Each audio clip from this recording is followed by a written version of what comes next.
Picture this. It's barely dawn in Sonoma County, and I'm standing in my backyard watching three guys in suits rip out my grandfather's Sangiovese vines with a backhoe. The metal teeth are tearing through roots that took me 5 years to establish, destroying what my Sicilian grandfather smuggled to America sewn into his coat lining back in 1923.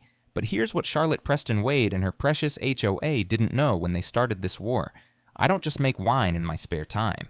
I'm a forensic accountant for the FBI who specializes in tracking dirty money. And Charlotte? She was about to learn that you don't mess with a guy who can follow a dollar through 17 shell companies before his morning espresso. What would you do if someone tried to destroy your family's legacy? Drop a comment and let me know where you're watching from. I want to see if HOA nightmares are everywhere, or if California's got a special breed of crazy. My name's Vincent Romanelli. Friends call me Vinny, and until 6 months ago, I thought the biggest threat to my peace of mind was analyzing financial fraud cases for the Bureau. Turns out, the real enemy was living 3 houses down in a $2.3 million McMansion with fake Tuscan columns. I've been making wine the way my grandfather taught my father, who taught me in our little corner of Sonoma Hills. 200 vines producing about 800 bottles a year of the kind of Sangiovese that makes grown men weep. The smell of fermenting grapes in my basement takes me right back to being 8 years old, watching Nonno check his barrels with that serious expression he'd get when he was doing something important.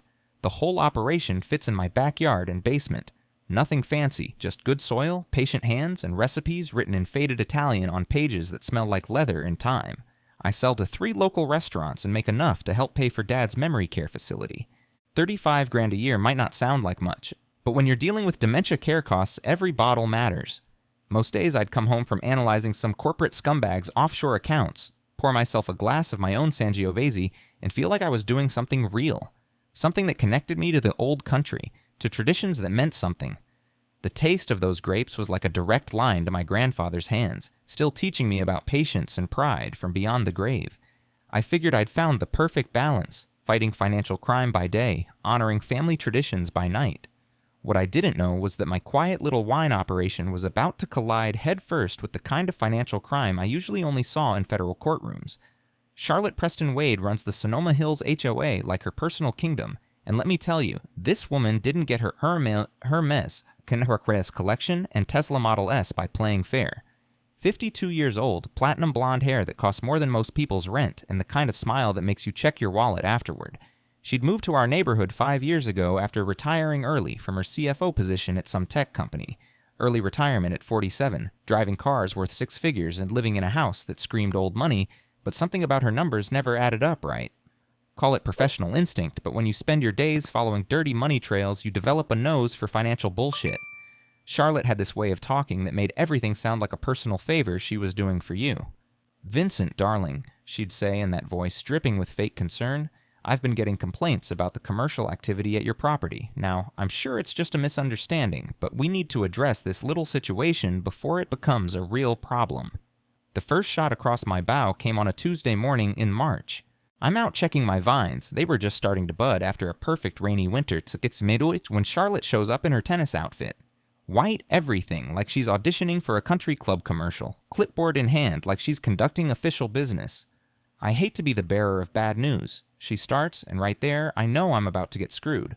But several neighbors have expressed concerns about the commercial alcohol production happening on your property. It's simply not appropriate for our residential community. She hands me a formal notice printed on HOA letterhead. 30 days to cease all commercial wine production activities, or face daily fines starting at $800. The letter cited some obscure county ordinance about commercial alcohol licensing in residential zones, the kind of bureaucratic weaponry that HOAs love to dig up when they want to crush someone. What really got me was the smug little smile she gave me when she saw my face go pale, like she was enjoying watching me realize that my family's 100-year tradition might be about to end because of some paperwork technicality. The morning sun was hitting her face just right, and I could see the calculation in her eyes. This wasn't about zoning violations or neighborhood standards. This felt personal. I asked her which neighbors complained. "Oh, I couldn't possibly reveal that information," she said, adjusting her sun hat. "Privacy concerns, you understand. But rest assured, the community has spoken." As she walked away, her tennis shoes making little squeaking sounds on my driveway, I caught something else. The faint scent of her expensive perfume couldn't quite mask the smell of fear sweat. Charlotte Preston-Wade was nervous about something, and it wasn't my 200 grapevines. The next 30 days felt like being slowly crushed in a vice. Every morning I'd wake up hoping this was all some bizarre nightmare, but there it was. That formal notice stuck to my refrigerator, counting down the days until my family's legacy got regulated out of existence. I started with the obvious stuff, checking zoning laws, looking into licensing requirements, calling every bureaucrat in Sonoma County who might have an opinion about backyard wine production.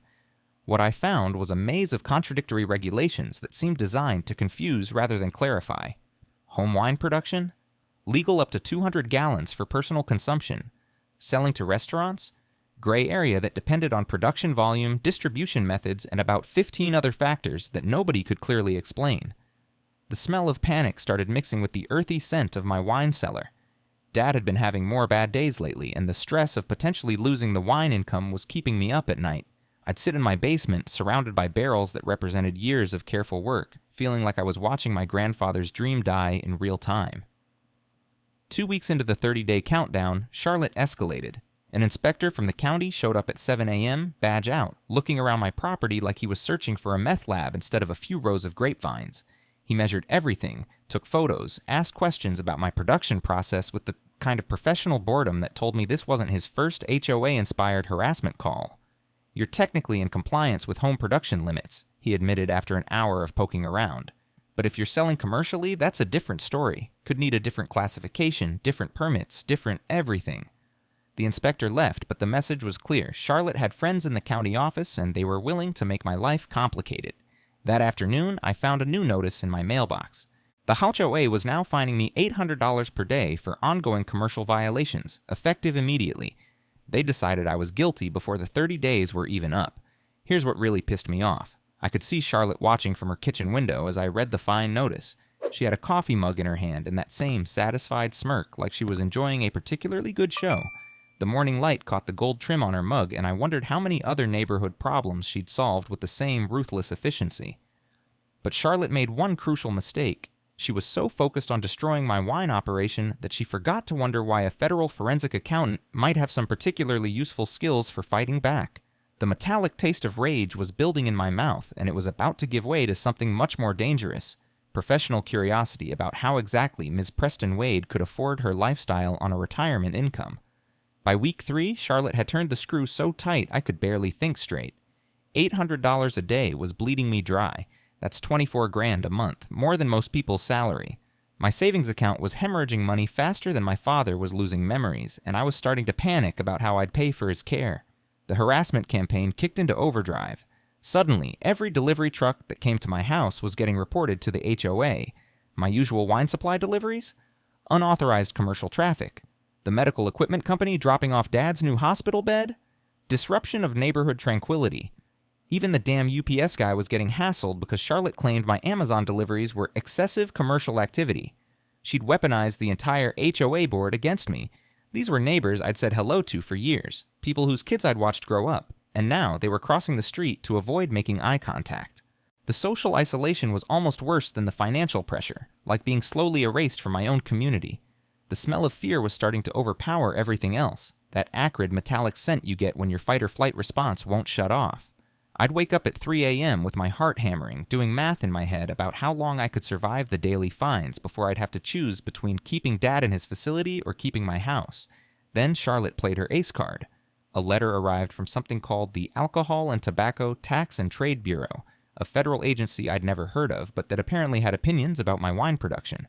Anonymous complaint about unlicensed alcohol manufacturing, requiring immediate inspection and potential seizure of all winemaking equipment pending federal compliance review. The letter was professional, official, and scared the hell out of me. But something about the timing felt wrong, like Charlotte had been saving this particular nuclear option for exactly the right moment. Federal agencies don't usually move that fast on anonymous complaints, especially not for small-scale home operations that were clearly within legal limits. I was standing in my kitchen holding this federal threatening letter when it hit me. The paper smelled faintly of that expensive perfume Charlotte always wore, just a trace, like someone had handled the documents before they were mailed. The kind of detail you notice when you've spent years training yourself to catch financial fraud. That's when the investigator in me finally woke up from the panic spiral I'd been stuck in. Charlotte Preston-Wade wasn't just some power-hungry HOA president picking on a random neighbor. She was targeting me specifically, systematically, with the kind of resources and connections that suggested she had a lot more to lose than I'd realized. The taste of fear in my mouth started shifting to something else, the predatory satisfaction I usually felt when a financial criminal made their first real mistake. Charlotte had just revealed that she could manipulate federal agencies, which meant she had the kind of juice that comes from serious money, the kind of serious money that leaves paper trails. And following paper trails, that's what I do for a living. I'll never forget the moment everything changed. It was a Thursday morning in late April, and I was sitting in my basement office going through HOA financial documents, trying to find some angle to fight back against Charlotte's campaign. The musty smell of wine barrels mixed with the sharp scent of printer ink as I spread out page after page of association budgets, expenditures, and financial reports. I wasn't looking for anything specific, just hoping to find some procedural violation I could use to challenge the fines. Maybe Charlotte had overstepped her authority, or maybe the HOA board hadn't properly voted on my case. Desperate times call for desperate measures, and I was definitely desperate. But when you've spent 15 years following money trails for the FBI, patterns jump out at you like neon signs in a dark room. And what I was seeing in the Sonoma Hills HOA financial statements wasn't just suspicious, it was textbook money laundering. Monthly dues from residents? Normal. Landscaping expenses? Normal. Pool maintenance? Normal. But then there were these quarterly special assessment fees, $15,000 charges to each of the 43 homeowners, supposedly for community enhancement projects and charitable giving initiatives. That's $645,000 every 3 months, nearly $2.6 million a year in special assessments. For a neighborhood with a pool, a clubhouse, and some decorative landscaping, the numbers were insane. Here's what made my forensic accountant senses go haywire. These massive special assessments were all flowing to something called Sonoma Community Charitable Foundation, which then distributed the money to a web of other charities and nonprofits with names like California Environmental Heritage Trust and Wine Country Educational Initiative. I'd seen this pattern before in federal cases. Rich people creating fake charitable foundations to hide income from the IRS, claiming huge tax deductions while the money circles back to benefit themselves through a maze of shell companies and nonprofit organizations. It's sophisticated, it's mostly legal if done carefully, and it can hide tens of millions of dollars from federal taxation. The basement air felt different suddenly, charged with the same electricity I'd felt when cracking major federal cases. Charlotte wasn't just some retired CFO living comfortably on her savings. She was running a tax avoidance scheme that involved every wealthy resident in our neighborhood, using the HOA as a front to launder their money through fake charitable giving. And that's when it hit me like a freight train. Charlotte wasn't targeting me because of my wine production. She was targeting me because I was the one person in the neighborhood who had the expertise to recognize what she was doing. A forensic accountant with federal law enforcement connections living 3 houses down from your multi-million-dollar tax fraud operation. That's not a neighbor. That's an existential threat. The taste in my mouth shifted from fear to something much more familiar, the predatory satisfaction of a hunter who'd just spotted his prey. Charlotte Preston-Wade had made the biggest mistake of her criminal career. She'd started a war with someone who specialized in exactly the kind of financial crime she was committing. Once I understood what I was really looking at, the investigation took on a life of its own. This wasn't about saving my vineyard anymore. This was about taking down a criminal organization that was using my neighborhood as their personal money laundering operation. I started with the basics, pulling every public record I could find on Charlotte and the Sonoma Community Charitable Foundation. California requires nonprofits to file detailed financial disclosures, and what I found in those documents was a masterclass in sophisticated tax fraud. The foundation was claiming to donate millions to environmental causes, education initiatives, and community development projects. But when I followed the money trail using techniques I'd learned tracking terrorist financing, I found something beautiful. All these charitable donations were flowing to organizations that shared board members, office addresses, and in some cases, identical bank account routing numbers. Charlotte had created an entire ecosystem of fake charities, each one passing money to the next in a complex shell game designed to obscure the original source while generating massive tax deductions for the donors. It was elegant, sophisticated, and completely illegal under federal tax law. The smell of my basement office changed as I worked deeper into the case. Instead of wine and dampness, now it was all coffee, printer ink, and the particular scent of satisfaction that comes from watching a complex puzzle come together piece by piece. I was working 16-hour days, but for the first time in months, I felt like myself again. My FBI contacts were initially skeptical. You want us to investigate your HOA president because she's trying to shut down your wine hobby. But when I started showing them the financial flows, the shell companies, and the coordinated tax avoidance scheme, their attitudes shifted fast. Agent Sarah Chen from the Financial Crimes Unit took one look at my preliminary analysis and whistled low. Jesus, Vinny. You're talking about $250 million in potentially fraudulent charitable deductions over the past 5 years. This isn't HOA harassment. This is organized financial crime. Here's what made the case prosecutable. Charlotte and her co-conspirators had gotten greedy. They weren't just claiming reasonable charitable deductions, they were claiming that 60–80% of their annual income was going to charity while maintaining lifestyles that suggested they were keeping most of that money. Tesla payments, country club memberships, European vacations, investment property purchases, all while claiming poverty-level taxable incomes. The IRS has algorithms that flag this kind of disparity, but Charlotte's scheme was sophisticated enough to fly under the radar for years, until a forensic accountant with federal access started pulling threads. I spent 3 weeks building a case that would normally take a team of agents 6 months to develop. Every fake donation, every shell company, every financial flow mapped out in detail, with documentary evidence and paper trails that would hold up in federal court. But I wasn't done yet. Charlotte had made this personal when she tried to destroy my family's legacy. She wanted to play games with federal agencies? Time to show her what a real federal investigation looked like. By early June, I had everything I needed to destroy Charlotte's operation, but I wanted more than just a conviction. I wanted poetic justice. She'd used the HOA as a weapon against me. Now I was going to use her own criminal organization to take her down. The plan was elegant in its simplicity. I'd document one final massive special assessment from the HOA, track it through Charlotte's laundering network in real time, and catch her in the act of tax fraud with federal agents watching every transaction. First, I needed to establish legal standing to access the HOA's real-time financial records. So I did what any reasonable homeowner would do. I demanded a full financial audit of the association, citing concerns about fiscal responsibility and transparency. Charlotte couldn't refuse without looking suspicious, and she couldn't approve without exposing her entire operation. The smell of trap setting was in the air, that particular mix of anticipation and calculated risk that I'd learned to love during major federal cases. Charlotte was about to get caught in the same kind of sophisticated financial surveillance that brings down international crime syndicates. She tried to stall, claiming the audit would be disruptive and expensive. But California HOA law was on my side.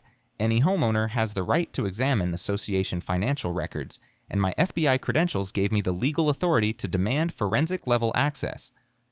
The audit meeting was scheduled for a Tuesday morning in the HOA clubhouse. Charlotte showed up in her power suit, flanked by an accountant and a lawyer who clearly didn't know they were walking into a federal trap. The conference room smelled like fake leather and air freshener, but underneath it, I could detect Charlotte's nervous sweat despite her expensive perfume. "This is highly irregular," her lawyer kept saying, not understanding that irregular was exactly what we wanted it to be. FBI agents were monitoring every electronic transaction the Foundation made. Treasury Department investigators were tracking international wire transfers, and the IRS Criminal Investigation Division had Charlotte's entire network under financial surveillance. As Charlotte presented her sanitized version of the HOA finances, carefully omitting the massive charitable money laundering operation, I started asking the kinds of questions that prosecutors would ask in court. Where exactly did the special assessment money go? Why were there so many wire transfers to offshore accounts? How did the Foundation justify its administrative expenses? Every question made her more nervous.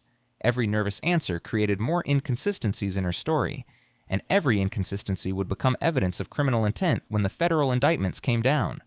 But the real beauty of the trap was still coming. Charlotte didn't just run the money laundering, she participated in it. Her own tax returns claimed charitable deductions of $400,000 annually on a declared income of $75,000. The math didn't work unless she was committing felony tax fraud, and I had the documents to prove it. The metallic taste of victory was already building in my mouth. Charlotte Preston-Wade had spent months trying to destroy my family's legacy with bureaucratic harassment and financial pressure. Now she was about to learn what real power looked like when wielded by someone who actually knew how to use it. The federal indictments came down on a beautiful September morning, just as the grapes in my vineyard were reaching perfect ripeness for harvest. There's something poetic about timing like that, new wine beginning just as old crimes finally faced justice. I was out checking my vines when Agent Chen called with the news. 37 defendants, $247 million in tax fraud, money laundering, and conspiracy charges. Charlotte's looking at 15 to 20 years federal time. The taste of perfect Sangiovese grapes mixed with the satisfaction of a job well done. Charlotte's entire criminal network had been rolled up in a single coordinated federal operation. HOA board members, fake charity executives, offshore account managers, even some of the high-end accountants and lawyers who'd helped structure the scheme. But here's what made it beautiful. The federal seizure orders didn't just target Charlotte's personal assets. They seized everything connected to the criminal organization, including the HOA accounts that had been used to launder the money. Every fine Charlotte had levied against me, every harassment campaign she'd funded, every legal fee she'd paid to make my life hell, all of it was now evidence in a federal criminal case. The government was freezing $12 million in Charlotte's personal accounts, seizing her house, her cars, her investment properties, and every asset connected to the fraudulent charitable foundation. The woman who'd tried to destroy my $35,000 a year wine operation was losing everything she'd built on a $250 million criminal enterprise. I was standing in my vineyard, surrounded by the smell of ripening grapes and morning fog rolling off the hills when I saw the FBI raid vehicles pulling up to Charlotte's house. 3 black SUVs, 8 federal agents, and enough search warrants to tear her fake Tuscan McMansion apart piece by piece. Charlotte tried to maintain her dignity as they led her out in handcuffs, but the mask had finally slipped completely. No more designer suits, no more fake charity galas, no more terrorizing neighbors with bureaucratic harassment. Just an aging criminal in an orange jumpsuit, finally facing the consequences of thinking she was smarter than the federal government. The local news covered it as the biggest tax fraud case in Sonoma County history. Elite wine country HOA exposed as front for massive tax evasion scheme. The reporters never connected it back to the harassment campaign against my vineyard, which was fine with me. Some victories are better enjoyed quietly. 6 months later, I'm sitting in my basement wine cellar, surrounded by barrels of the 2024 vintage, the best Sangiovese I've ever produced. The grapes ripened during some of the most stressful months of my life, but somehow that stress translated into wine with incredible depth and complexity. Sometimes pressure creates something beautiful. Charlotte took a plea deal rather than face trial, 12 years federal prison, full restitution of $247 million plus penalties, and permanent disbarment from serving on any nonprofit board. 36 other defendants either pled guilty or were convicted at trial. The IRS recovered the largest tax fraud judgment in Northern California history. The new HOA president, a retired teacher who actually cares about community rather than crime, formally rescinded all fines against my wine operation and issued a public apology for the overzealous enforcement actions of the previous administration. My vineyard is now listed as a community heritage asset in the HOA bylaws, protected from future harassment. But the real victory goes deeper than legal vindication. Dad had one of his rare lucid days last week and asked about the wine. I was able to tell him that Grandpa's recipes were safe, that the tradition was continuing, and that nobody would ever be able to take it away from us again. The smile on his face was worth more than any federal court judgment. The smell of aging wine fills my basement office now, replacing the scent of fear and desperation that dominated those terrible months when Charlotte was trying to destroy everything I'd built. Each barrel represents not just family tradition, but the victory of persistence over power, of justice over corruption. I still work for the FBI, still chase down financial criminals for a living. But now, when I come home and check my vines, pour myself a glass of my grandfather's Sangiovese, and listen to the evening fog rolling through the valley, I know something Charlotte never understood. Real power doesn't come from intimidation or manipulation. It comes from knowing who you are, standing up for what matters, and having the skills to fight back when someone tries to take it away. Drop a comment and let me know. Have you ever had to deal with an HOA nightmare? What would you have done in my situation? And if you're watching from wine country, raise a glass to family traditions that survive even when criminals try to destroy them. The 2024 vintage should be ready for bottling next spring. Something tells me it's going to be a legendary year.